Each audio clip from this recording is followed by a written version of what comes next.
This is Motorsport Radio. Join the conversation. Contact the show on Twitter, on Facebook, and on our website, Motorsport Radio. Hello and welcome. This is Motorsport Radio and we are live. It's the Superbike Show. We're back once again for another Tuesday. My name is Lester. Lewis Ray is here. Good evening. Hello, Lewis. Welcome. Hello, Lester. How are you? I'm all right. How are you? What have you been up to? School, probably. Yeah, just college stuff. Nothing really too exciting at the moment, but the season's coming. It's coming pretty quick. Yeah, definitely. And, this show is kind of like, in no way at all, a bit of an education in that we'll tell you stuff, and if you didn't know it, then you know it.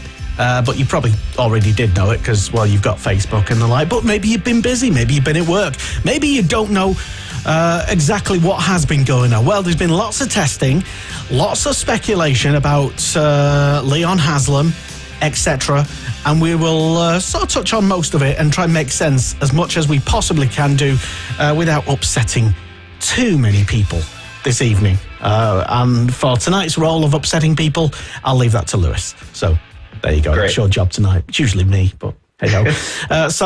We are live this evening, unless you've downloaded this as a podcast, in which case we're not live. Hello anyway. More than welcome to join us on a Tuesday for the most part. And we're just going to have a bit of a chat, really, basically, and just run through a few things. Bit of a shorter show on tonight's Motorsport Radio show. Incidentally, by the way, just talking about podcast, you can go back and listen to some of the previous interviews that we've had with guests who kindly came on the show in previous weeks. Up on our website right now, motorsport.radio, check out interviews from Joe Talbot and Joe Richardson, Richard Cooper, Christine Idden, Steve Plater, Johnny Garness, and Owen Jenner as well, who was on the show last week. Check it all out, motorsport.radio. And also, while you're on there, if you're awake in the morning, as some people are, then you might like to check out and listen to, well, some people are, Lewis. I'm not, usually. But you might like to check out the world's only permanent Motorsport Radio breakfast show. It's on, nearly said live, not quite. But it is Monday to Friday, 6 a.m. till 9 a.m. Did I just give it away? Anyway. Slightly. A little bit with myself and Kiko Giles. Anyway, promos out of the way. Talking first of all about the main headlines, Lewis. And, I suppose it's MotoGP, really. They wrapped up some of their testing this week and the big headlines from it. Yeah, so the final test of MotoGP has concluded, and now next time the riders are back on track, it's going to be for the first race weekend in Portugal at Portimao. So, yeah, testing's finished at Portimao, and there's quite a lot of stories that came out of testing. Just touched on a few. Fabio Di Giannantonio crashed on day one of testing at Portimao and got concussion. He was ruled out for the rest of the testing. Another, well, not a crasher, but another injury that seems to come out of testing has been Aleix Espargaro. He's he initially thought it was arm pump, but it ended up being fibriosis. That's the first time saying that out loud, but which is, I believe, some scarring of the tissue in his arm. So he's got surgery on that today, which we'll touch on later. And probably the biggest one, which I think everyone's seen everywhere on social media, is Yamaha brought their new rear spoiler, which was just massive. Oh, yeah. I thought that was actually just a little tea tray, to be honest. And, yeah, there was... Yeah. Just explain if you...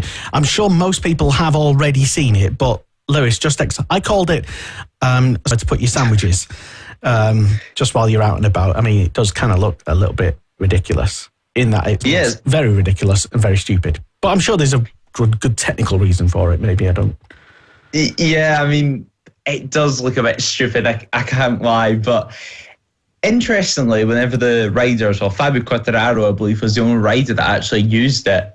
Once he came back in from his run with the massive rear spoiler, he said to his mechanics that it actually made no difference and that there's no benefits from having it on his bike. At least he couldn't feel any benefits, and there was no benefits in his lap time. And what I found quite funny was his mechanics actually were delighted by that. They didn't want that on the bike either because it looks ridiculous. And if it did work, like we've seen with pretty much every other piece of aero in MotoGP at the moment, every other team would have copied it. So I'm quite pleased with myself. Well, I'm quite pleased with myself that it hasn't worked, because I am a lover of aero, but that's just a step too far. It's almost a little bit like if you did manage to watch the leg incident with Baz in World Superbikes.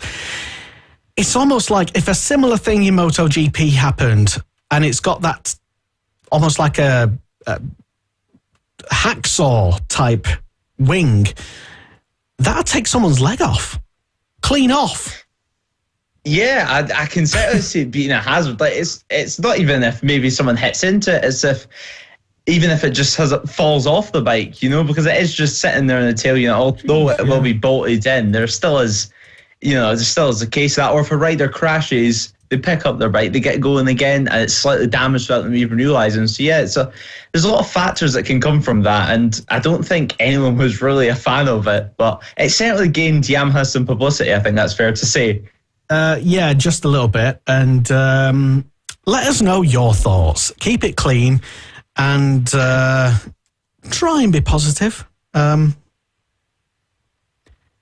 Yeah. Maybe it's quite hard. I mean, the reception of it seems to be either they hate it, the public hates it, or they really hate it. I mean, I haven't really seen that many people that have been positive about it, to be honest, and I can kind of understand why, because could you imagine if there was 20 bikes on the grid all with massive rear spoilers on them? Well, my first thought was that it looks more like the sort of late 2000 F1 cars, I think, when they changed to their massive front and rear wings, and they looked like snowplows at some point. Yeah, and some of these wings and little flappy wing things, they're getting a bit out of it.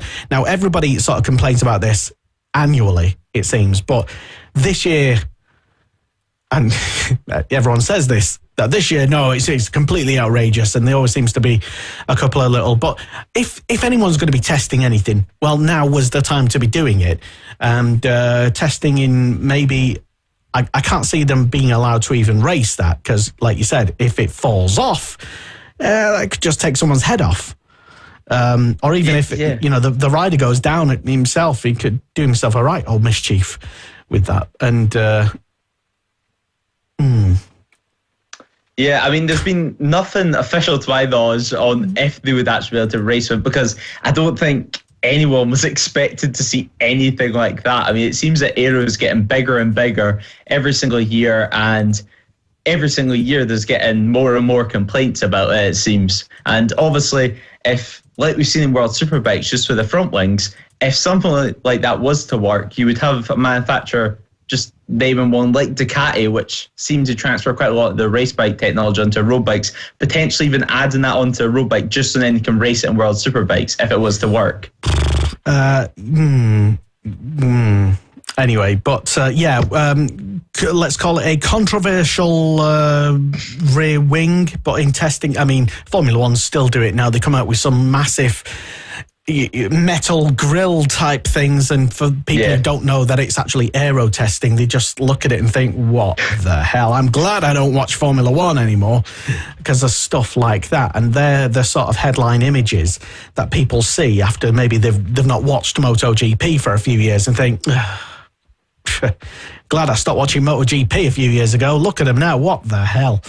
So it's little things like that. Yeah, it seems to be, especially fans that have been watching it since the early 2000s. On the front, they added almost, I guess you could say like a snowplow. It's quite similar to what Ducati had. It's massive, to be honest, on the Yamaha. It seems that every single year, even on the front, they're managing just to make it bigger and bigger. And you really have to question how big they can make the aero on the front and the rear of their bikes before it starts affecting the racing, to be honest. I mean, you can just see every single manufacturer. Even Honda's definitely the manufacturer that I guess you'd say has the smallest aerodynamics, them and Aprilia. Aprilia have been testing quite a lot themselves. Probably the most controversial thing from Aprilia's new set of aerodynamics, well, two controversial things, is first of all a new, I guess you say, like wing on sticking out their swing arm, which I don't know how much effect that will have. My idea of it was to try and direct the airflow around the rear of the bike. That. Yeah. Just explain because, I mean, until I'd seen that exact picture, I'd not really, I mean, I think the Yamaha sandwich tray had took my attention until that. But just explain exactly what we're looking at right now. Yeah, it's almost just like an upside down chain guard, to be honest, sticking out the bottom of the swing arm. And to my knowledge, swing arm aerodynamics were illegal, but I believe that they're claiming that it's for directing airflow, and it's not necessarily for aerodynamic purposes, because they're claiming it's not going to help them with their aerodynamics at all. But yeah, even that, it just looks a bit ridiculous, and no one really knows just yet exactly what benefits it's had, because it's all quite hush-hush in Aprilia. But yeah, it doesn't look the best, and yet again, it's just something else that could potentially fall off or go wrong. And I haven't managed to find a picture of it before the show started, but Aprilia on the front of their motorcycle, they attached little wings to the fork legs on the front of their motorcycle, bolted it on, and that on a moving part of the bike just seems like just a hazard and something which will go wrong in time, in my opinion. It just seems that they're trying to find literally anywhere on the bike at the moment to stick a piece of aero on. Yeah, I know what you refer to, but like you say, I can't. I don't have a picture of that just at the moment. But yeah, no, interesting one. There's still other bits from testing as well. So other sort of headlines for you that emerged as well. Yeah, well, Ducati seemed to be the leading contender this year. I believe every single day of the free preseason tests at Valencia, Portimao, and at Sepang were all topped by a Ducati rider. So just that in itself is a pretty scary thought. And we see quite a lot of comments now on social media whenever you're speaking about MotoGP, it being referred to maybe a Ducati Cup, with there being 8 bikes on the grid. And keep in mind, I think there's only 20 bikes on the grid next year, so that's almost half the grid made up of Ducatis. So it's the old Ducati Cup. No point even watching it anymore, bleeding, Exactly. But even though there is a lot of Ducatis we've seen last year, it gave us great racing. So, I mean, I'm not really complaining the same. But apart from Ducati, Aprilia have been up there as well. So it seems to be the Italian manufacturers that have made the step in pre-season testing. Okay. Yeah, I suppose it is all about really the racing rather than what manufacturer. Some people love different manufacturers, and they obviously some people are affiliated. So just be careful. Maybe I'm not saying be skeptical about everybody making certain comments online and stuff, but some people are affiliated with certain brands, and that may be why. It could just be some passionate fans as well, but there you go, who knows. Right, who else was doing well and not so well in MotoGP testing?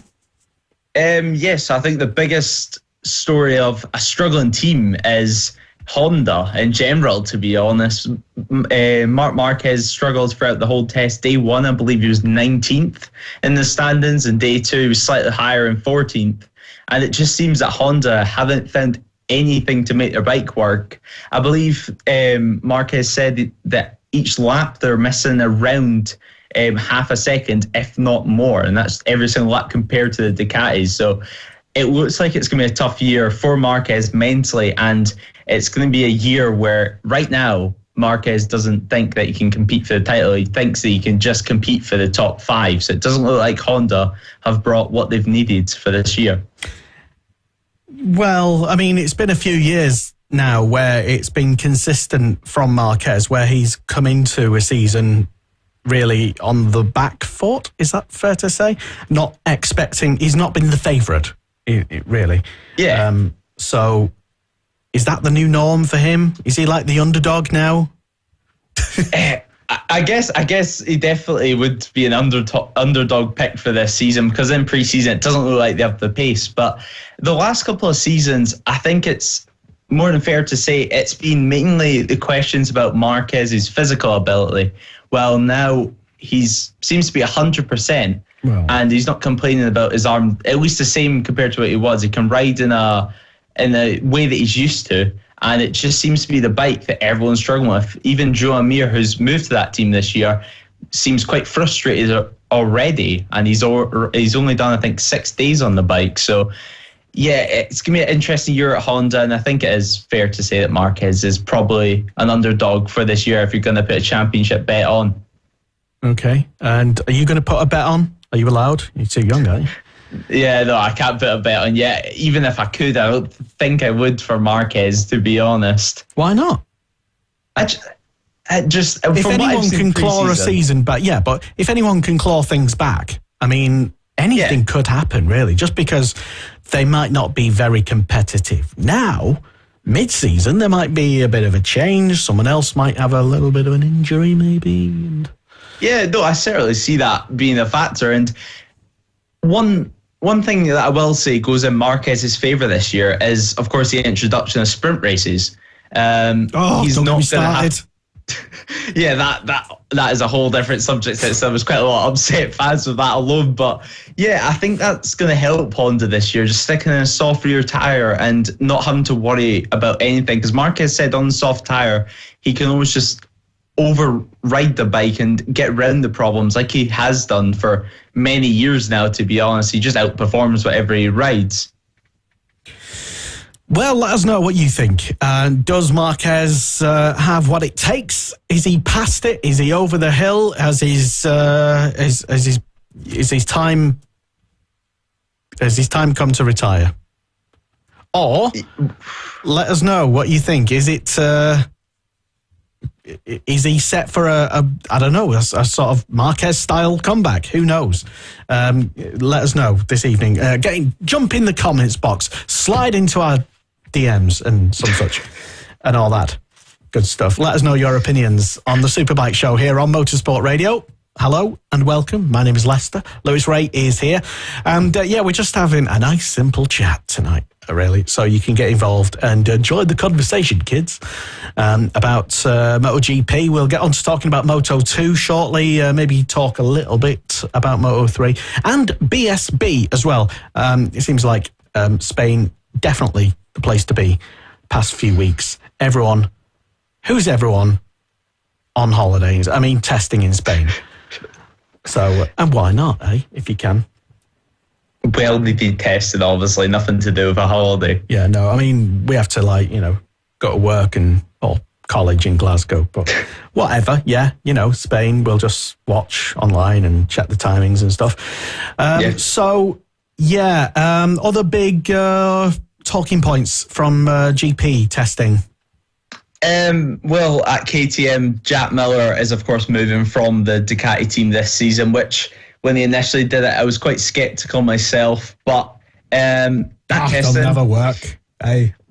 Well, KTM's had quite a few rocky seasons, let's just say. They haven't been the most consistent manufacturer, and he's going off the best bike of the grid. But Jack Miller, it seems, just wanted to be in a factory team, and I can completely understand that from him. But yeah, at testing, I believe his phrase was he hit a wall with improving on the bike. He just couldn't find any more pace in it. So it seems like he's already, not met his match, because of course these are MotoGP riders, but it seems that he's already finding issues with the bike that they're still trying to work around. Yeah, so, well, I guess you could put it like that. But yeah, I think now when the season starts, when we get to see, obviously a true pace, because this is just testing, but the season starts, I think everyone is going to be wondering, has he actually made the right decision? Because I believe Ducati did want him in the Pramac team this season, but he didn't want to be in the satellite team. So, yeah, I think once season starts, the question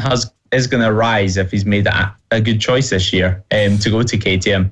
Let us know, and it'll be certainly interesting to see, won't it, if Miller can do well. I mean, from your point of view, then, being sceptical from the outset, that KTM Jack Miller combination. I mean, what are we looking at? Podiums, wins for Jack Miller and KTM. I honestly think a few upsets, maybe. Yeah, certainly at places like Austria, we see that the KTM does work quite well, funnily enough, at their home round where they've had the most testing. But yeah, maybe even at Phillip Island. But I think for the majority of the season, top 10s is going to be, certainly at the start of the year, I would say top 10s is going to be a pretty respectable result on that bike. And then hopefully with Jack Miller, he's quite an experienced rider. He's worked for factory teams before. Hopefully he can actually just develop that bike, because that's what KTM's really needed, is a experienced rider with a lot of knowledge that can be there for years and years and just develop the bike and get it right. Almost like someone like Marc Marquez, I guess you could say that they could need. And I think Marc Marquez, he has been offered money before by KTM to go to their team a couple of years back, but that deal wasn't taken up, obviously, because he's still at Honda. But yeah, KTM's an interesting one. Yeah, for now, of course, because his season does end up, his contract ends at the end of 2024. So that's also going to be a rising, because I don't know, Lester, if you've watched the new Marc Marquez documentary on Amazon Prime. Not yet. No, not quite. It's on my thing. It's there. I know it's there. Definitely. Yeah.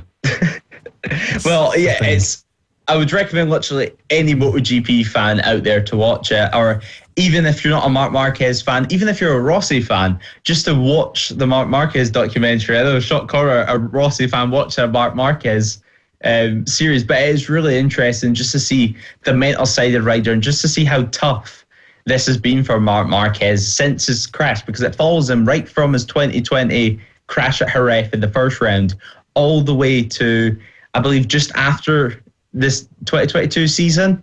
So it follows him through all his surgeries, and at one point he said in this documentary that he told his dad that he was going to retire from racing, when luckily the doctor called up and offered him this surgery, which rotated his bone 34 degrees in his arm. Yeah. So yeah, it's disgusting, and they even show him in the hospital room after the surgery. But it's really interesting. But the part that links his contract, is he said to Honda, I believe just after his surgery, he pulled them all in the meeting room with his 2022 bike when they weren't getting good results, when Marquez was feeling better, not 100%, but definitely better than what he was at the start of the year. He pulled pretty much all the Honda people into the room and pointed at his arm, which he's just got surgery, and he said, "Do you see this arm? I do this to win, and I can win without you." And that's probably the biggest takeaway from the whole documentary, is that he almost, I guess you could say, somewhat threatened Honda that he would be prepared to leave if that meant winning championships again. But he's since kind of, I guess he took a couple of steps back from that statement and kind of just said that he's going to work with Honda for the next year, the next 2 years, and see what happens. But yeah, it's an interesting time at Honda. It's an interesting time in Marquez's career, to be honest. Yeah, maybe someone just sat him down and said, "Yeah, don't be stupid. All them, drugs that he's probably had, all the painkillers and stuff." Yeah. Probably someone probably just sat him down and said, "Yeah, you just." Yeah, when everything's good, as we know, when everything's good and the whole package is not even perfect, it doesn't need to be perfect for him to even do good things. But yeah, he's got nowhere else to go. That's going to do it. He's not going to do any better than what he's currently doing, because his only limitation is himself. There you go. Motivation for the nation. You're welcome. Yeah. I mean, Marquez has changed quite a lot in his camp, I guess you could say. He's replaced his manager now that's been managing him since he was just a 125 rider. So he ended a very long relationship to move to his new manager to try and get a different atmosphere with the team. And yeah, it's going to be an interesting time in his career. I don't actually know what's going to happen at the end of 2024. I think it is, as you said, it's all going to depend on himself. It's all going to depend on how he feels with himself at the end of 2024. If he feels he can win another championship, because like what we've seen with Ducati, could you imagine Marquez, for example, on a Ducati, and how incredible that could be if he could get along with the bike? Because that Honda, since Danny Pedrosa retired at the end of 2017, I believe it was, no one has really been able to ride that bike but Marquez. He's been the only rider for Honda, and Honda have kind of relied on him probably a bit too much. Yeah, definitely, to the point where, well, they're kind of stuck now. Well, they were in a position anyway when they basically wrote the last couple of years off, waiting for him to get better and then get better again and again and again. And here we are. So, this may just be the make or break year for that combination where they both just say, this is it. It's a win it or bin it sort of scenario. And hopefully he doesn't bin it, because his arm will fly off. Probably. Yeah, he doesn't. He definitely doesn't want to be damaging that arm. I mean, if you remember back to 2020, I think it was, just after he tried to ride in the second race weekend with that arm fresh after the surgery, a couple of days later, he rode a MotoGP bike again and went home after he couldn't ride, and apparently broke it on a door. So, I mean, if open up a door or a window, something like that, if open up a door can break your arm, I mean, yeah, you definitely don't want to be crashing with it. So I think it is also going to be interesting this year how he approaches it mentally, because, as you said, it could just be a win it or bin it year, or they could potentially take their time, which would be a very un-Marquez thing. Yeah, we've seen him. He does kind of get a bit overexcited, and he tries to claw back some of that early career sort of impatience, and as you're getting on, how old is Marquez anyway?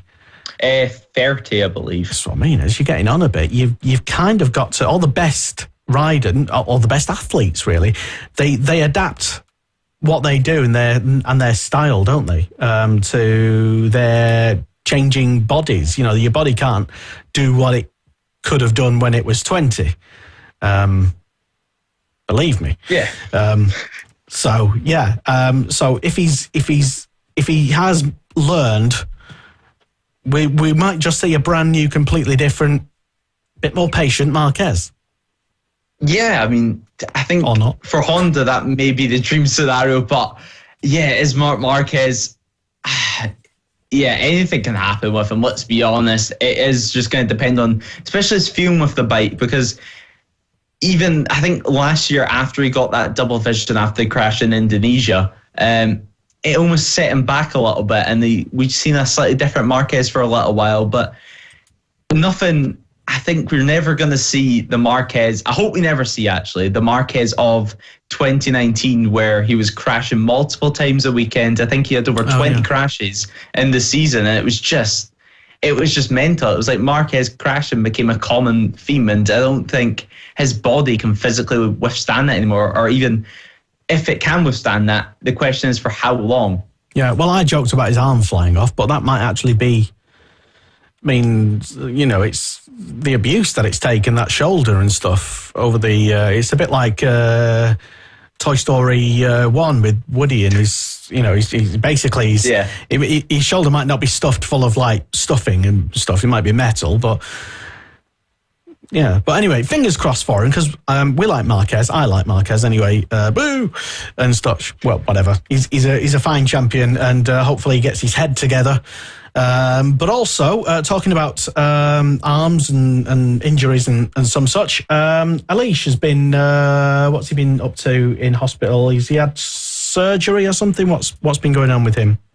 So Alicia Spargo in testing, he said that he was struggling with arm pump, and it really reduced the whole of Aprilia's testing time. It's kind of put the factory team a little bit on the back foot, because they didn't get to test everything they wanted, but he then went home and flew to Barcelona, I think it was, to get surgery on his right arm because they found out that he was suffering from fibrosis, which is scarred tissue inside his arm. So I believe that they had to cut open into his arm and kind of relieve that a little bit. So yeah, it's pretty close, to be honest, to be getting a surgery this close to the start of the season, and for you to be hoping for you to be 100% at the start of the season, because the season is only next weekend. Well, I think that's just one of the things that you say, isn't it? It's just, hey, don't replace me. I'm going to be ready and stuff. It's yeah. Their test rider, I think Lorenzo Savadori will be at the first round because he was at the test, so I don't see why not. So yeah, I think for Alesia's sake, I hope he rides, because he seems to be a championship contender this year if Aprilia can keep the momentum carrying into 2023. Interesting one. All right, we will see exactly what happens with MotoGP. Lewis, you're going to be providing us with some of the articles throughout the season and some of the other expert analysis. And what anything coming up in particular on the website motorsport.radio over the next few days? Well, the official Moto3 test at Portimao is coming up. So I'm going to be doing quite a day rundown that. I've just recently, I think last night, put up a test analysis of the tech, more in-depth analysis, and slightly smaller things on the bike. For example, Honda's new fuel tank, which they've brought, talking about the new fuel tanks this season in sprint races, and really just go more in-depth on, for example, the swing arm wings that Aprilia now have, Yamaha's massive wing as well. So everything's a bit more in depth on motorsport.radio online on the article section. Yeah, check that out, motorsport.radio, the place to listen 24 hours a day to our radio streaming service. You can download radio shows and podcasts and stuff. You can watch videos of interviews and stuff, and you can also read great articles in a lot more technical detail than probably what I would ever go into. But Lewis does a grand job of deciphering all the stuff that I could not understand myself personally. But anyway, motorsport.radio in the run-up to the first race, which is just literally around the corner. And I did want to also look at, because I know there's been a lot of speculation and people wondering what's going to happen with the TV deal. We'll hopefully have a look at that in a lot more detail maybe next week. Who's doing what? Exactly what the latest is from everyone regarding basically how much is it going to cost to watch MotoGP and BSB. That's what we really want to know. And if they're putting the prices up, see ya. Basically. No, we won't say goodbye, but we just want to know what's going to happen. When they know, we will let you know, unless they don't know, and then we won't have a clue. But we'll just speculate in between. Anyway, it's the Superbike Show. My name is Lester. Lewis Ray is here. And we'll come back in just a quick second to talk about Moto2. This is Motorsport Radio. 1, 2, 3. Join the conversation. Contact the show on Twitter, on Facebook, and on our website, Motorsport Radio. Yes, it's the Superbike Show, Motorsport Radio.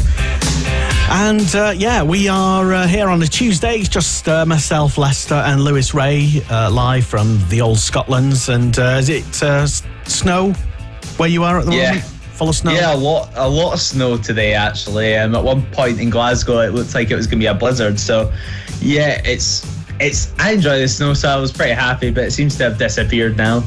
Fair enough. Okay, yeah. It's all melted where I am in the high peaks of Derbyshire. So, anyway, we are just having a chat, really, this evening. Not necessarily about anything, just catching up on what's been going on, really. So we talked about MotoGP, and we'll talk a little bit about BSB and the latest on any latest news. So we're all over social medias. If any news breaks, as there has been a little tiny bit of news today, not really news, but just a few teams confirming a couple of things, basically. But yeah, Moto2, they've been testing as well recently. Latest headlines from what's been happening in Moto2, Lewis. Yeah, so the private Moto2 test was held at Jerez today. Pedro Acosta was looking strong once again, carrying his form from last season. Finished top on day one. Jake Dixon and Sam Lowes both looked great on day one as well. Jake Dixon was 4th and Sam Lowes was 6th, so it's great seeing the Brits coming back up the order. Another Brit, well, a Scotsman, Rory Skinner, had his first official, well, I guess you'd say official test with all the other teams today in Moto2. He finished down in 23rd, just 2.2 seconds off Moto2 this year. Looks to be incredibly close. I believe it's been around 1.5 seconds separating the top 15, so it's pretty close this year. Darren Binder, of course, is returning to Moto2 this year as well. He finished 18th position after stepping back down from MotoGP. So yeah, it's been a good day of testing. It seemed that track conditions were pretty good for them today, and since it was a private test, we only really have the lap times to look at. Yeah, we probably shouldn't draw too much into this, but we will. Rory Skinner, how will he do this year? Rory Skinner, as a Scotsman as well myself, obviously I would love him to do bias. Great. But put that aside. No, Rory Skinner, he was very impressive in British Superbikes in his first season, and you can't argue he was so impressive in British Supersport. Obviously dominated that championship whenever he won it. But Rory Skinner this season, I honestly think, especially for the first half of the season, that he is going to struggle. Yeah, I think that's the nicest way to put it. It's new tyres, Dunlop tyres, and it's Moto2 machinery, and the Moto2 class seems to be the hardest class in the world, in my opinion. I mean, everyone is practically on the Calix chassis. Everyone's on these Dunlop tyres. It's almost a spec series at this point, with the majority grid being on Calix chassis. So yeah, I think Rory Skinner is not necessarily a lot of tricks to learn this year, because he has raced them in his junior career, because he rode in what is now Junior GP many years ago. Rory Skinner, he has a lot of tricks to rememorise, and maybe has changed a little bit since he last raced on them, and he's definitely never raced them on a Moto2 bike. So yeah, I think it's been a learning year this year, and I think if he can get in the points, he should be really happy with that. What sort of scenario do you envisage, knowing that it probably will be a learning year for him? What kind of scenario where he gets in the points, good points? Maybe a rain race, maybe? I don't know. He'll go well in the rain, I know. Yeah, he does go pretty well in the rain, and certainly if we've seen almost conditions like last year in Thailand, for example, where it was an absolute downpour, I think he should excel in those conditions. But I don't know, it's a hard one. Certainly at tracks like the British Grand Prix, obviously, because it's Silverstone, he's raced there plenty of times. Most on the national layout, but he has raced in the Grand Prix layout before, in British Talent Cup, I believe, did that in the first season. Valencia he's raced on before, albeit, of course, in the British Talent Cup, whenever they did that for their final round. But even Austria, for example, because he wildcarded there last year in Moto2. So certainly Silverstone in Austria, he's already raced on the Moto2 bike on those circuits. So I certainly think that's where he should be looking for the best results. Or if we get a mixed conditions race, maybe red flag midway through, change to the wets, that's where I think we could see him as well come into play, because of course he is Scottish, and yeah, there's quite a lot of rain. Such a stereotype, Lewis. Well, if anyone's ever been at Knockhill, it rains. Literally the hottest day of the year last year, everywhere else, but at Knockhill, I remember, BSB was there, literally the rest of the country, all over the news, it's going to be the most hottest day ever, and everything's going to be melting. We went to Knockhill, rain. A lot of rain on the Friday anyway, and I got quite wet. I think it was every single season that weekend at Knockhill, to be honest. It rained. It did everything but snowed. He says. Anyway, but yeah, no, I'm inclined with Rory Skinner. I don't actually want to put any pressure on him at all, unlike what you just did and said, he'll go well at the British Grand Prix because he's done that, but he knows it all. But he's That's basically a walk in the park for him, basically. I'm going to say... Race one. I'm going to say, Rory, best of luck. Whatever you do, we will support you anyway. Can't say Yeah, I better mean, than that. I think, for example, like we see with Jake Dixon, if Rory can do good in Moto2 at some point, and of course Jake, but Jake probably was a rider that started getting British riders maybe into Moto2 from the British Superbike route. And I think if Rory can prove himself at some point, even just give a little hint of what these British riders can do, I think we can start seeing more riders. For example, your Bradley Rays and your Tyrone McKenzie's, they could potentially, the future Tyrone McKenzie's, Bradley Rays, could potentially come into Moto2 if we can get them in there at a good age, because age limits have went up as well, which suits the British riders. So I think if Rory can do a good job this year, or not even this year, in his Moto2 career, we could see more British riders coming through the ranks. Yeah, I think we just had the exact same thought at exactly the same time. Or maybe you planted that thought in my head, I don't know. But yeah, Brad Ray and maybe not Taron, or maybe, I don't know, but certainly Brad Ray's got a few weekends spare this year. If someone should need a last minute ride in Moto2. But what if it clashes with World Superbikes? Would he possibly drop a World Superbike round for the chance of maybe a wild card in Moto2? Oof. Well, we're getting way ahead of ourselves. Yeah, really, exactly. But you never know. Ahead of ourselves, but you never know. And I think in Brad's case, it's going to depend on how he does this year in his first year of World Superbikes, because of course he's not even had to go. Well, he has had to go in the bike and test him, but he's not raced a bike yet. He's going to have to wait until the end of April to do that. Yeah, no, I do understand. Again, we kind of like trying to put pressure on people, but I suppose maybe the riders might see it as us putting pressure on them, but we just want them to do well, really, and we're just supporting them, really, in a way that adds pressure to them.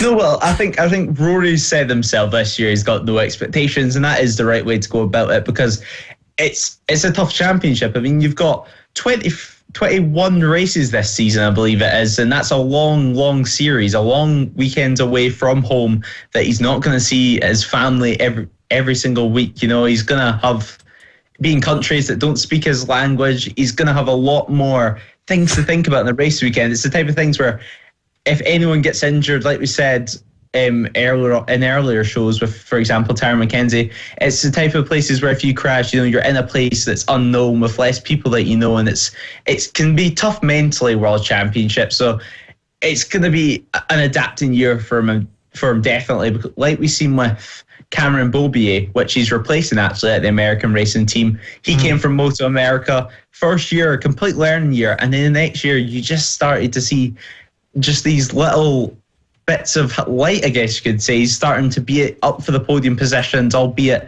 he never really was at the podium consistently, but he started to show he could have that pace if he just stayed in the championship for a couple of years. I definitely think Rory could have almost like a Cameron Beaubier style to his Moto2 career, where he just takes a year or two to build into it. Fair enough. Yeah. Well, we'll have to see, won't we? Exactly what happens. Exactly.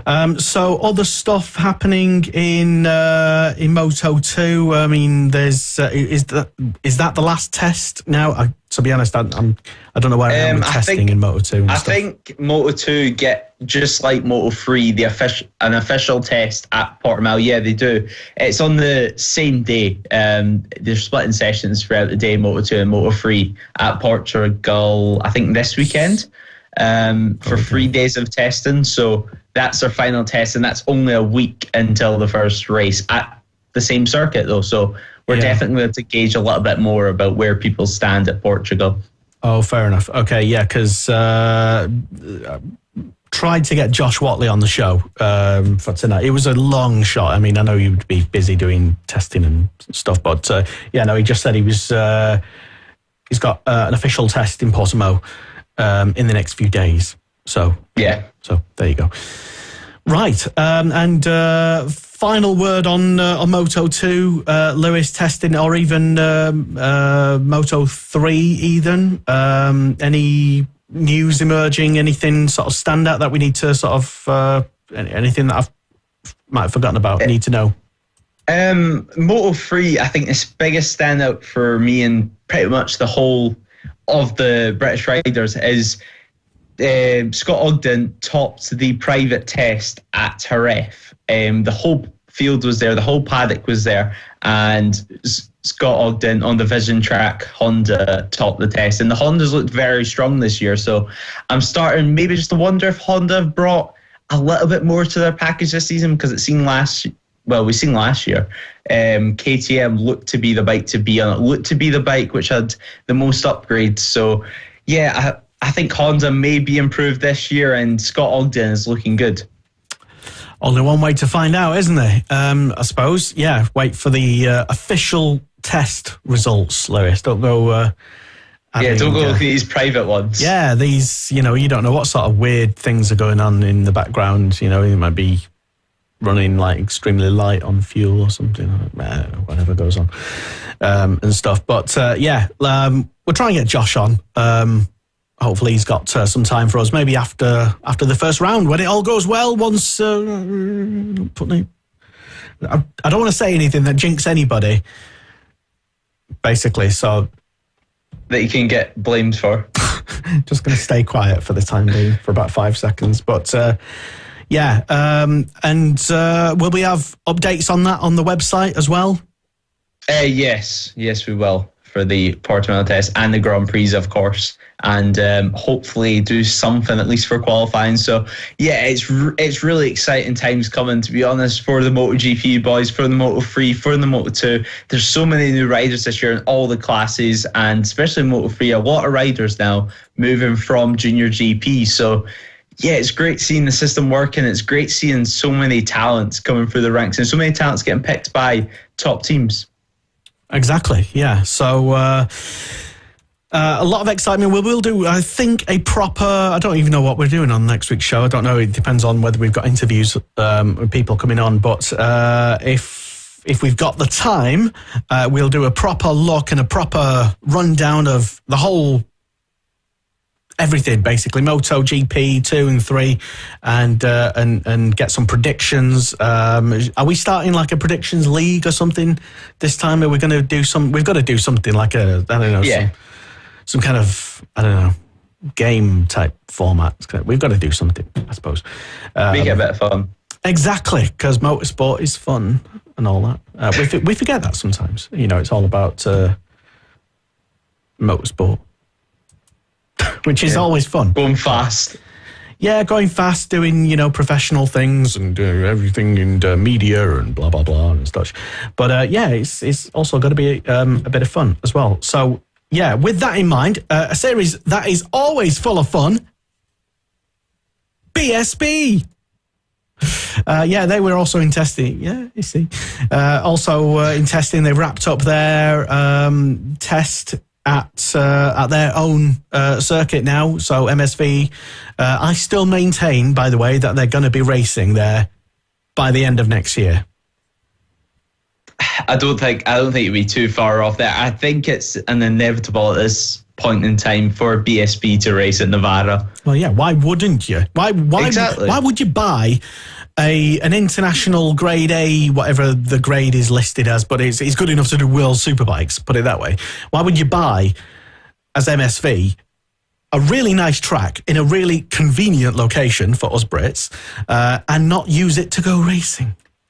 Exactly. I mean, we used to go to Assen for BSB, and I'm sure it'll be a lot cheaper to go to Navarra since they own the circuit and they wouldn't have to rent anything out. So, it's almost a no-brainer. Yeah, it'd be cheaper for them. For the teams and riders, yeah, and especially any support classes that we go over, that's when it starts getting a little bit, of a headache, I guess you could say. Yeah. But, yeah, I guess we're just going to have to wait and see what's going to happen, because it does look like a great circuit, and it would throw something into the mix, because I've always thought, even with, for example, in the four-wheel variant, British Touring Cars, British GT, British Superbikes, British Championships in general, we don't have too much options at circuits where big events can be held. Obviously, there is other circuits like Anglesey, Mallory, but it seems at the moment that, nothing against really. Anglesey. I love Anglesey. It's fantastic.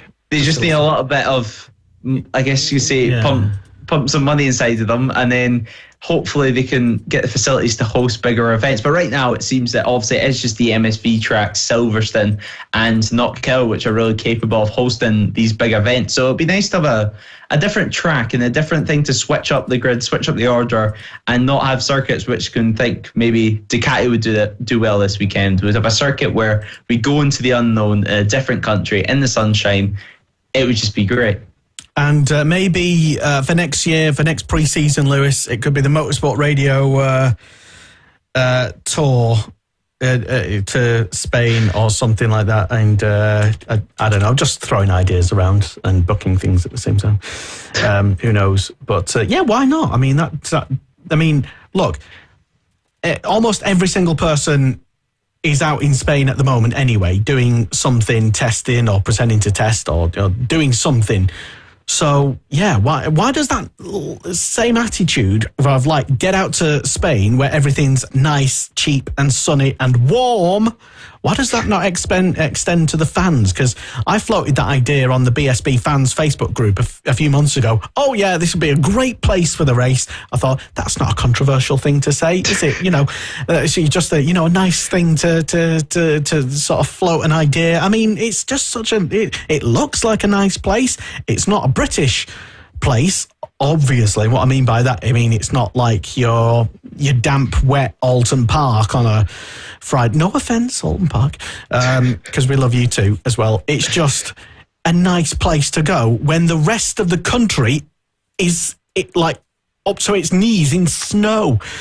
So yeah, when I suggested that maybe we should have a race at Navarra, everyone was like, oh, no, it shouldn't be that. No, it's British superbikes, not Spanish superbikes. Oh, my God. Oh, I'm like, we did used to go to Assen for many, many years. Oh, I know, but this is British superbikes. Fool, Leicester. I'm like, what? Yeah. What is wrong with having a race at Navarra? Yeah, I mean, I can kind of... It might actually be good. From. Yeah, it might be good. And there is a small part of me, I will admit, that is kind of understands that. And, it is a British Championship, and British Championship going to Spain, it's like, well... Yeah, half of Brit... But where do all Brits go for a cheap holiday? Spain. Right. Exactly, Spain, yeah. And the other part of me thinks that everyone practically goes to Spain for pre-season testing anyway. We used to go to a non-British track, so I can understand from that point of view as well. But yeah, I think it will happen, and that if you don't like it... So you can stay at home in the bloody wind and the wet and the rain and watch the excellent coverage on Eurosport. Exactly. I mean, if you don't like it, it's gonna be something that's gonna be coming. I would say it's a bit silly not to use it. I think that's fair to say, because it would be the cheapest way for us to get a new circuit and for us to get racing abroad, and it would give riders a completely new challenge. I mean, they've went there for pre-season testing, so they've already been to the circuit, and it's clear that it's good enough for British Superbikes with it hosting World Superbikes previously. So, yeah, I think it would be good, to be honest, although I can kind of see the argument, because it did rile quite a few people up whenever we suggested going to Spain for a British Championship. Look, a few people, to say the least. Look, if you're going to sit and enjoy one of the world's premier motorcycle, and certainly the world's best domestic motorcycle racing series, you've just got to accept that from time to time, when it's miserable and wet and cold and full of snow in the UK, it's probably best to go to Spain, where it's nice and sunny and warm and hot and cheap.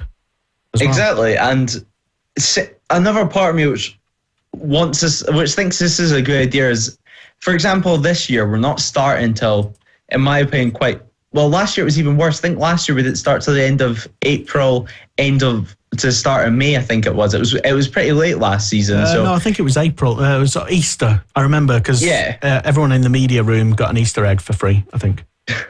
If we went to Navarra, for example, the first round could be this weekend, and then we could get the season started nice and early, in the sunshine, in lovely conditions, and then, for example, host, like we did the Navarra test pre-season, and then just go into a race weekend the weekend after, or do the test during. Well, it'd take a couple of weeks to recover, I think, because you might as well stay out there for an extra week and enjoy the festivities. It could be a BSB festival of beer. Do people still go there for cheap beer? I don't think so. But I know there is there was a ferry. This is how much I've even looked into it. I think you can get from Portsmouth directly to northern wherever. I forgot the name of the port in Spain anyway, but there's, cheap-ish ferry stuff. And people, like you say, people are going to go in Spain anyway. Pre-season testing. Maybe not, even private testing. So why not just have a race? It would make sense. It would give a bit more use of heading out to Spain to do some testing. Exactly. I'd love to see it. I'd love to. I think I would actually like to go. There you go. I said it. There's and there is controversial. Not really. They bought a racetrack in Spain, but yeah. So use it. So this time next year, we'll be talking about the BSB race. And I think it probably will, like you say, be probably the first round in the calendar. Because why not? Exactly. I mean, it's there. So exactly. So you heard it here first. 2024 BSB race season, according to Lewis Ray, starts in Navarra. Address all your complaints to Lewis. There you go. Yeah. But yeah, BSB, the actual on-track testing then, that happened. Headlines from that then. Kyle Ryde did all right. Yeah, Kyle Ryde top in pre-season testing and showing his pace straight away. And going into the season, I was wondering if he could carry on that pace and the team could carry on the success that they had last season. But Kyle Ryde seems to be performing well at Navarra on that Yamaha R1. So yeah, it's great to see, and it's great to see Kyle Ryde at the top of the timesheets. Yeah, it's I suppose just picking up in terms of the team anyway, just picking up where they left off last year. Yeah. Now Leon Haslam, what's going on? Yeah, Leon Haslam at the test. Let's start off with that. He's looking good, and he's looking the best I think I've seen him in years, since either his first season back in World Superbikes with the factory Ducati team, or the year that he won the championship in BSB 2018 with JG Speedfit Kawasaki. So yeah, he's looking great on a BMW this time around, second overall in testing, and he's looking impressive, to be honest. I was shocked to see him up at the timesheets. I think quite a few people were, but then the question arose, what is he actually doing this season? Because he's not confirmed anything. And on the results sheets, it said BMW and no team name. So we have no indication at all. He was wearing his old levers from last season at the Vision Track Kawasaki team by Lee Hardy. So yeah, we don't officially know yet, but it seems that Haslam will have his own team this season, British Superbike. Certainly with the pace that he's running at, it would be pretty silly not to. He's on the pace, so why not? Yeah, well, he does have his own team, doesn't he? Yeah, he has his own team with the Affinity Motorcycles Academy that he's been running for a couple of years now, bringing young and up-and-coming riders. So it would always make actually the most sense, thinking about it on the spot right now, that if he was to open up that team for him to eventually make it into a two-bike team, if it's not already. I don't know anything about the team officially yet because it's not officially announced, but if he had a team in British Superbikes, he could almost create a ladder for British riders to get into British Superbikes with one team. Interesting. All the way from Junior Super Sport to Junior Super Stock, and then potentially either Junior Super Sport or do what Max Cook has done and just make straight the jump to British Superbike. So yeah, he could potentially create a ladder here if he was to open up a team with Infinity Motorcycles. So yeah, it's great to see Haslam doing well, to be honest. Yes. Yes, it is good to see him at the right end of a TSL timesheet. But it's just testing. Yeah, it's just testing, obviously. does it really matter who I mean, if, let's say, would there be a scenario if he can't make a deal work with someone, and I suspect something is in the pipeline, he's talking to someone about something, obviously, because that's why he was there showing his pace, to say, look, I've got the pace, guys, we can do this. Hey, yeah, there you go. Just piecing things together now. So we know he's got the pace on that bike. He's looking good. It might just be a case of from whomever's other side to say, yeah, okay, then let's do a season with Leon Haslam. And he's 38 now, 39, 38. He's late 30s anyway. Yeah, late 30s. So yeah, he might just be another 1 year deal if he gets that. But would it be, I don't know, could we see a world where he just goes it alone and does a year on his own? And why would he do that? And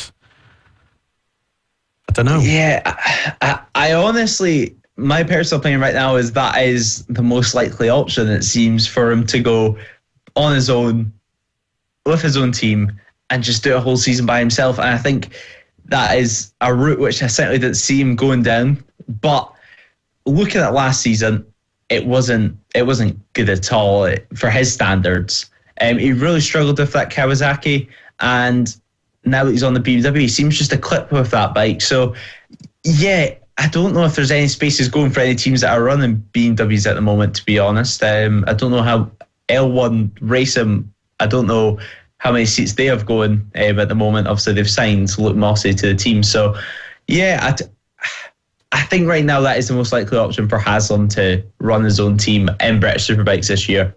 Interesting. And, I suppose that test would have just been a sort of a shop window for himself and that bike and that package, potentially for either someone to come on board with him. Maybe he might do something interesting or pull an interesting sponsor out of the bag, maybe, or snatch a sponsor from somewhere else, maybe, or bring someone brand new into the BSB, which is always welcome. But let's see what happens. I suspect an announcement, if there is an announcement, isn't far away. Watch this space. Glenn Irwin. Now he was doing all right, as you'd expect, and Tommy Bridewell. Just how well did they get on? What did they do?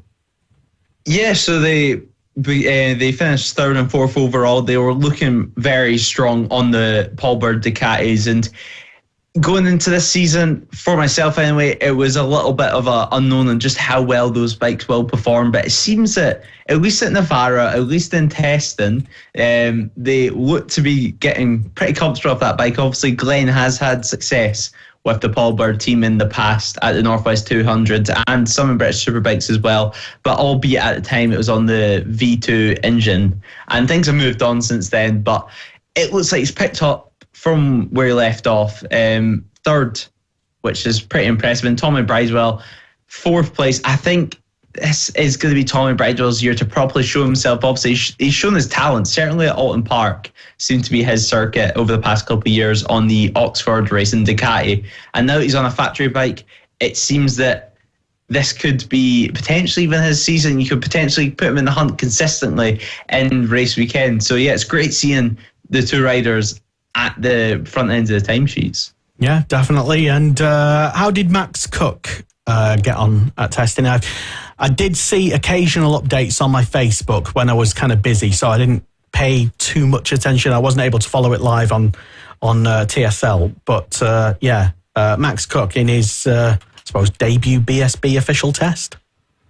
Yeah, Max Cook, very impressive, to be honest. 20th position, which maybe on the surface, it doesn't sound that great, but I think potentially the FS3 team were just focusing on the base setups and stuff like that for this year, because Lee Jackson was just behind Max Cook. Max Cook finished ahead of his teammate, Lee Jackson. Lee Jackson, I think, came in 21st position. So, yeah, I don't think they were maybe going for that one lap pace across the 3 days of testing. So Max Cook, very impressive. He's rode a Superbike at private tests before, and now he's starting to show his worth. And I think we said a couple of shows ago, whenever we're talking about black horses this season, that Max Cook is one to watch, and that he's not really an outside bet of a rookie to do well because he's shown his pace already.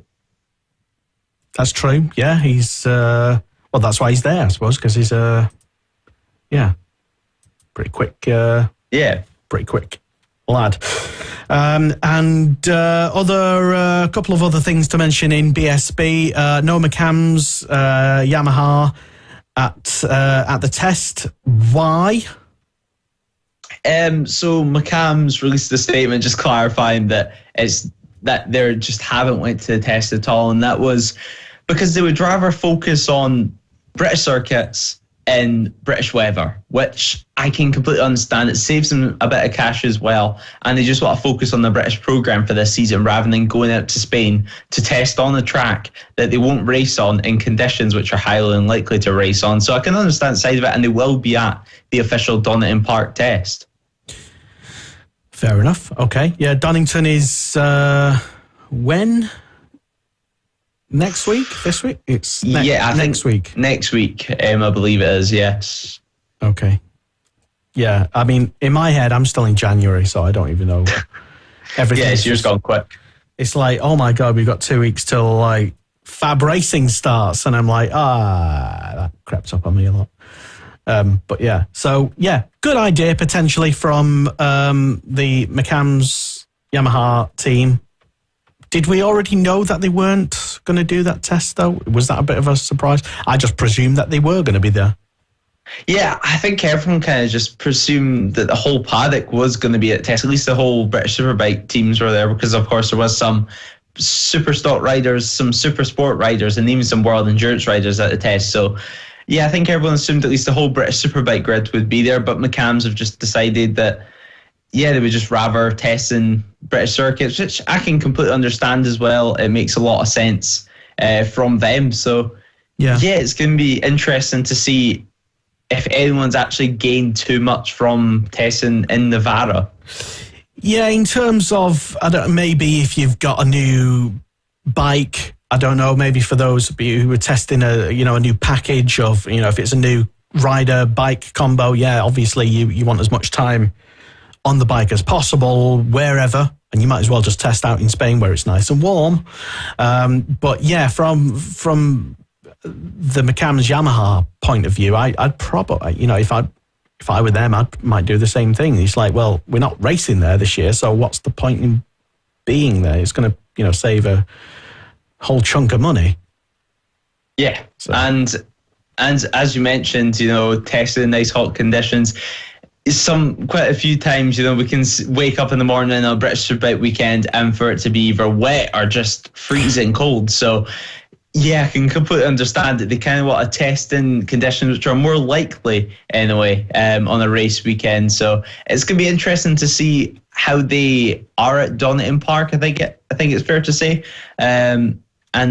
Yeah, I think everyone's looking forward to that next test. It's going to be a good test. And the final official test before they go to Silverstone for that test. And then that's when we really get into the thick of it. And that's when the season is just about to start. The season's not far away now.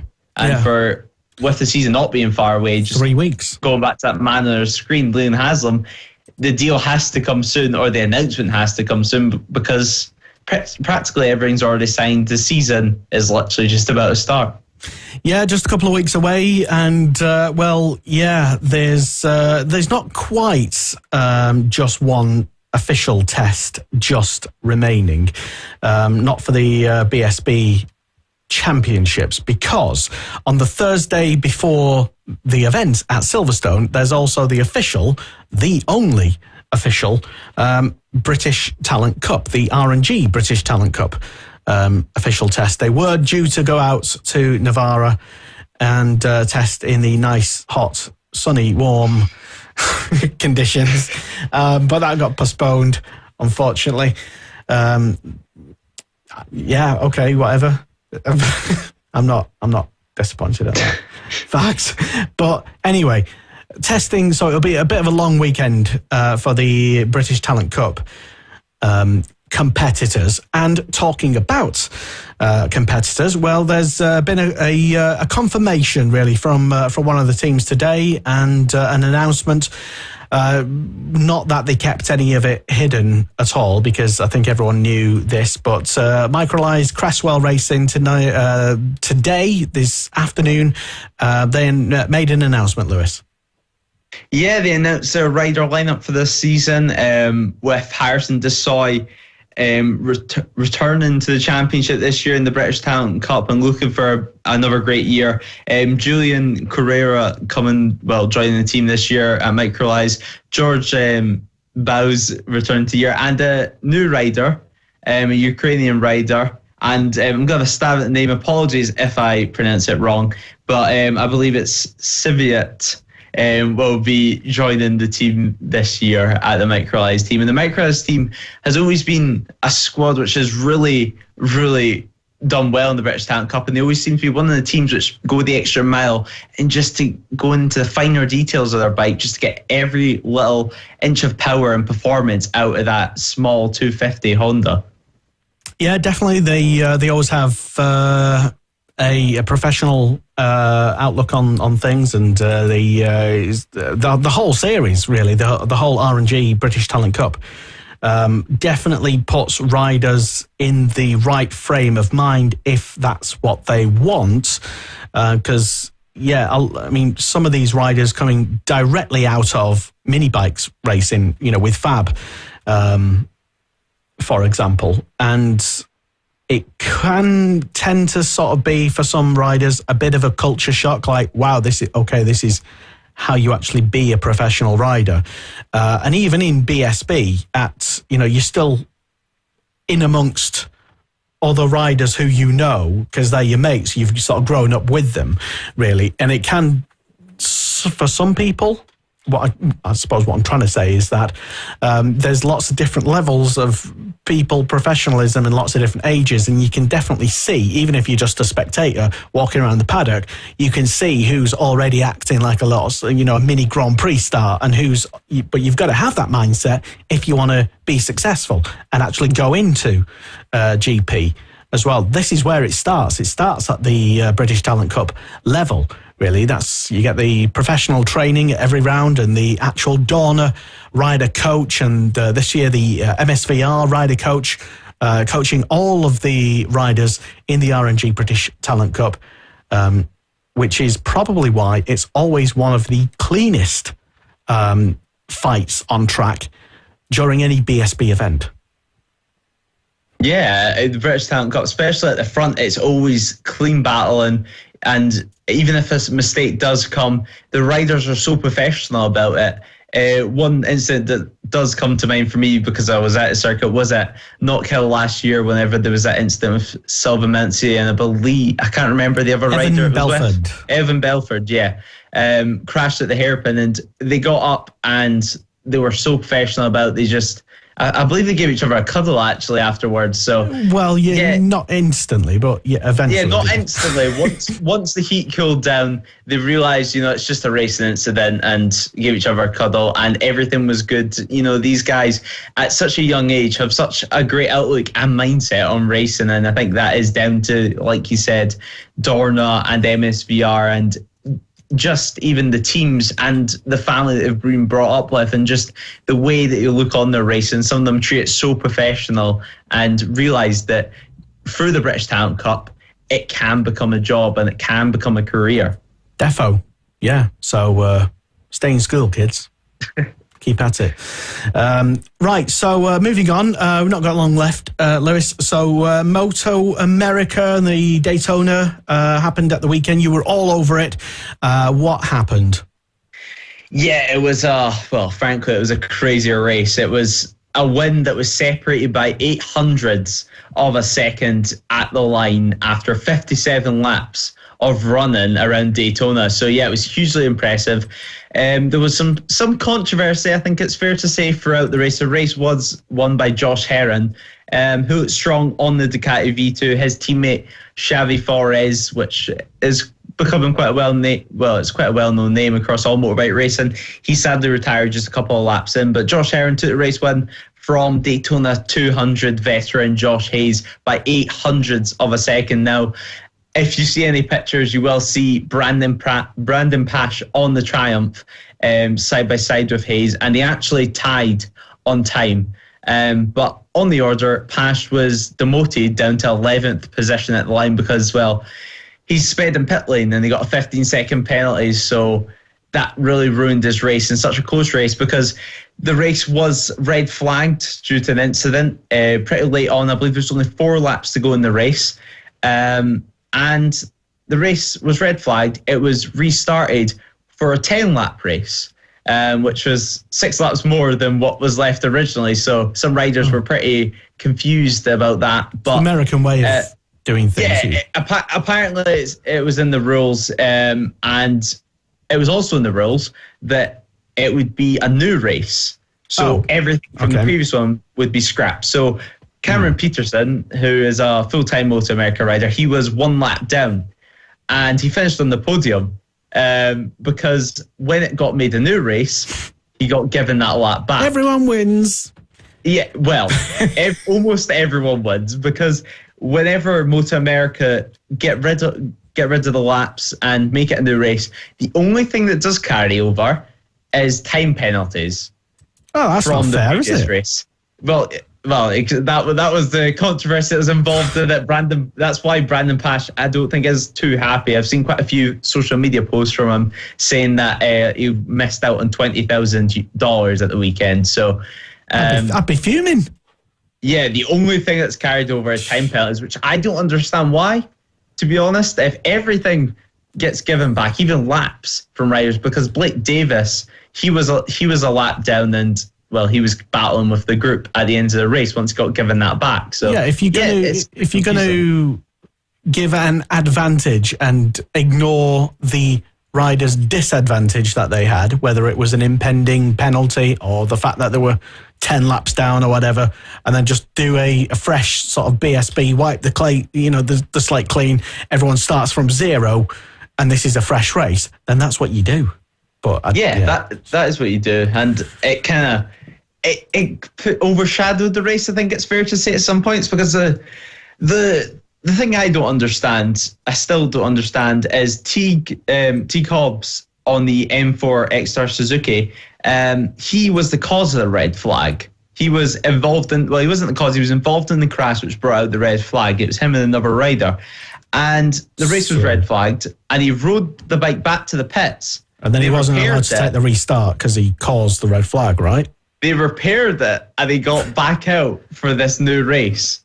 But yet, he still carried over time penalties. So I really don't understand that one now. He was the cause of red flag, I would say, and they allowed him to take the restart. So, yeah, it's a bit confusing. The person that it did help, though, was Josh Herron, who made contact with Richie Escalante. He was battling for the race lead throughout the whole, I guess you'd say, first half of the race, until contact was made between the two of them at turn 1. And race direction deemed that it was Herron who was at fault in that.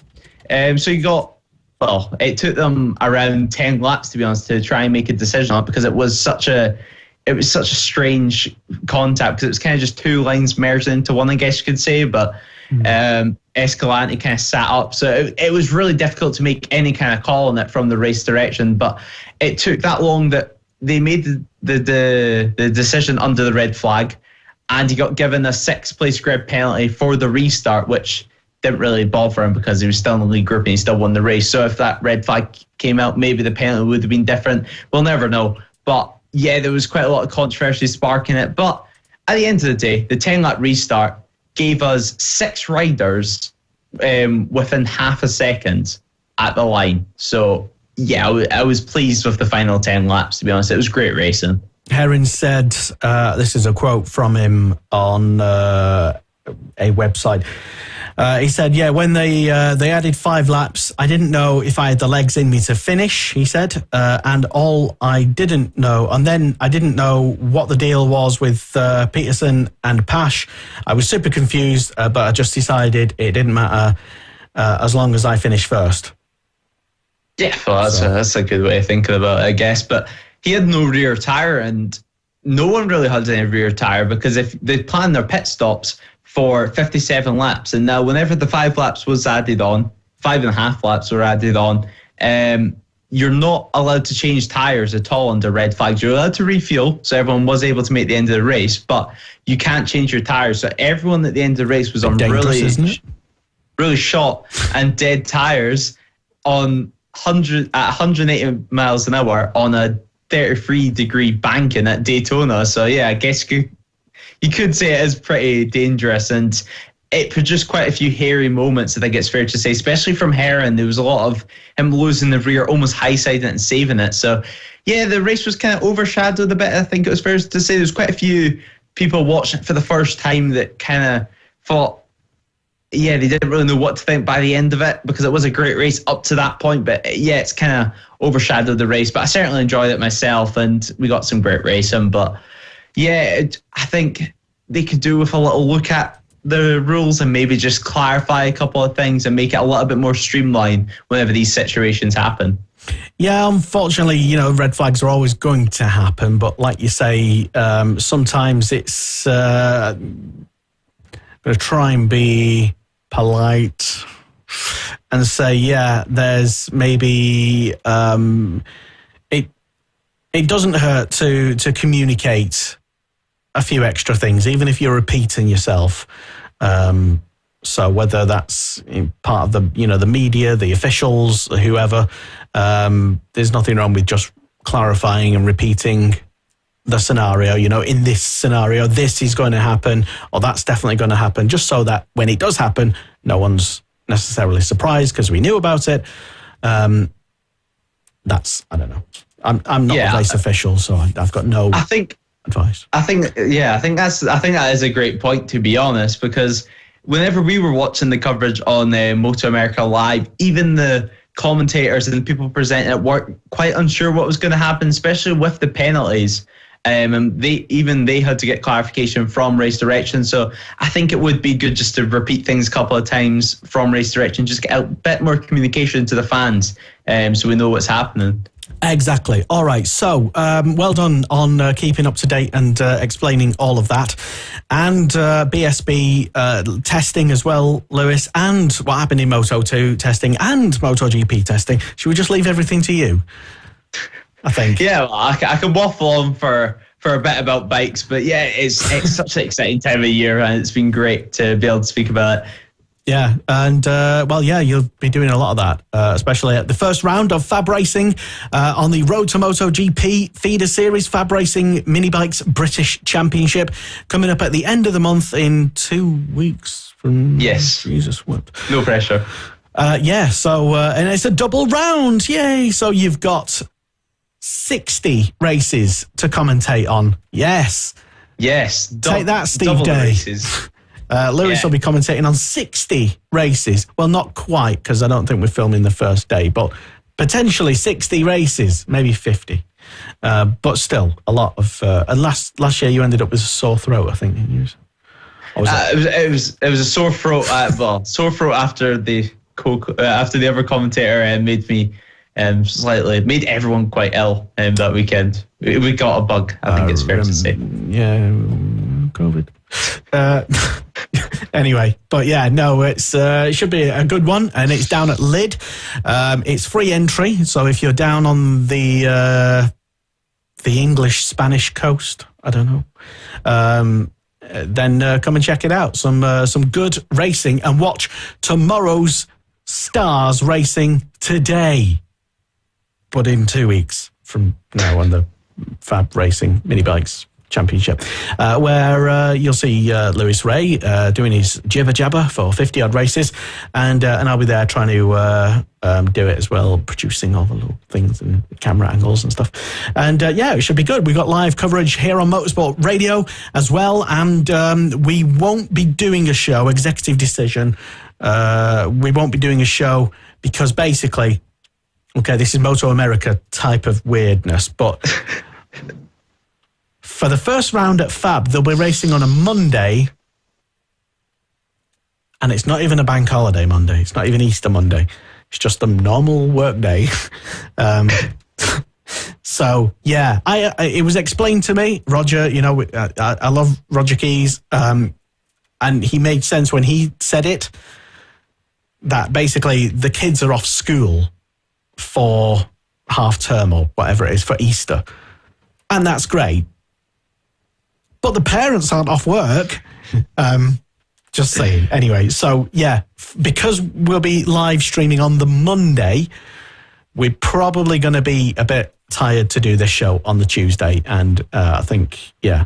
And then we've got Silverstone, it's BSB on, you know, I'll be getting ready for doing that Talent Cup. And so I just, you know, if it's all right, I would have just have a chill out in between the two events, if it's all right. So probably no show in between those two. But we'll come back with loads of stuff, loads of BSB stuff to talk about, loads of interviews, loads of Talent Cup interviews as well, loads of gossip, all the inside information, all the juicy stuff that happened at Silverstone. And yeah, we'll have it all in a good few weeks. It's just weeks away now. So thank you very much for coming on the show once again, Lewis. And yeah, be sure to keep in touch with the website motorsport.radio, where you can listen and watch and download more great content here on Motorsport Radio. Listen 24 hours a day to our radio feed, The Breakfast Show, Monday to Friday, 6 till 9 in the morning with myself and Kiko Giles. Check it out. It's the world's only permanent Motorsport Radio breakfast show, and it's packed full of bants, entertainment, quizzes, old news that you might have forgotten about, interesting stats and facts, and some music as well. 6 till 9 in the morning, Monday to Friday. It's the breakfast show on Motorsport Radio. Thank you, Lewis. Have a good night. Cheers. Motorsport Radio. 1, 2, 3. Join the conversation. Contact the show on Twitter, on Facebook, and on our website, Motorsport Radio.